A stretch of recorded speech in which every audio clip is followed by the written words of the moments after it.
Inventing Reality. Section: How to Discredit Protesters. On those infrequent occasions the national media report popular protests, the coverage is usually scant and slighting. The Washington Post coverage of the May 1981, quote, March on the Pentagon can serve as a case study of how the supposedly liberal press treats protests on the left. Buried in Section C along with the local news and obituaries, the story, written by Mike Sager, seems more concerned with trivializing the protesters than with telling us anything about the content of their protests, about why they were out there in the first place. Beginning of long quote. They marched carrying banners for their causes while licking ice cream bars and taking pictures of each other with complicated camera gear. Yesterday's minions carried a few placards and repeated a few chants, but some also took time to eat picnic lunches, smoke marijuana, drink beer, and work on their tans. End of long quote. A minion, according to Webster's Unabridged Dictionary, is, quote, a term of contempt describing a, quote, servile follower. Two fairly large photographs accompanying the story show no one sunbathing or consuming picnic lunches, marijuana, beer, or ice cream.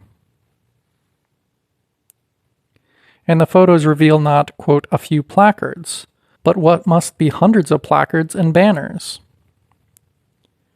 To be sure, some of the participants may well have paused to refresh themselves, in a demonstration that continued for some 7 hours under the hot sun.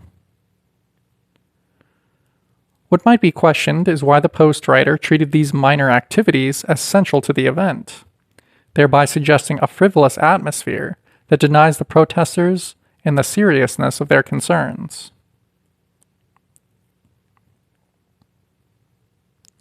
We read that the demonstrators varied, quote, from long-haired hippie holdouts with painted faces to LL Bean-clad outdoorsmen, to health-conscious joggers who had stopped by to witness the spectacle. The demonstration took on a flea market atmosphere, something for everyone. It was a hodgepodge collection, end quote. Even the headline proclaimed, quote, 25,000 protesters march for mixed causes, end quote. The Post story assumed there was an incongruous mix of issues, when in fact the demonstration sought to link a range of domestic and foreign policies and make common cause against the government. Such linkage is easily misunderstood by a press that treats political issues as isolated, unrelated events. The Post reporter accepted the unrealistic police estimate of the crowd at 25,000. I write as a participant observer of the event, making no mention of the 100,000 claimed by the march organizers. A counter-demonstration, counted by me at 100 to 110 people, was reported as 300, quote, clean-cut protesters from, quote, Reverend Moon's Unification Church, which is calling for U.S. intervention in El Salvador to rid it of Russian and communist Cuban influence. End quote. Here, the Post accepted as established fact the Mooney charge that the Salvadorian revolutionaries were the puppets of Moscow and Havana. A less biased statement might have read, quote, to rid it of what the counter-demonstrators claim is Russian and Cuban influence, end quote. While the Moonies were only a tiny fraction of the people present, they and their concerns were accorded about 1/5 the story.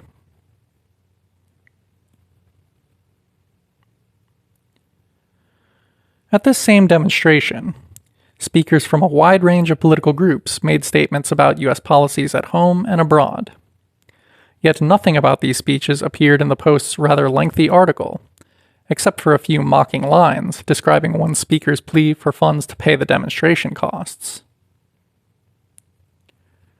Readers might easily have come away thinking they had exercised good sense in choosing not to participate in what must have been a rather inane, circus-like affair.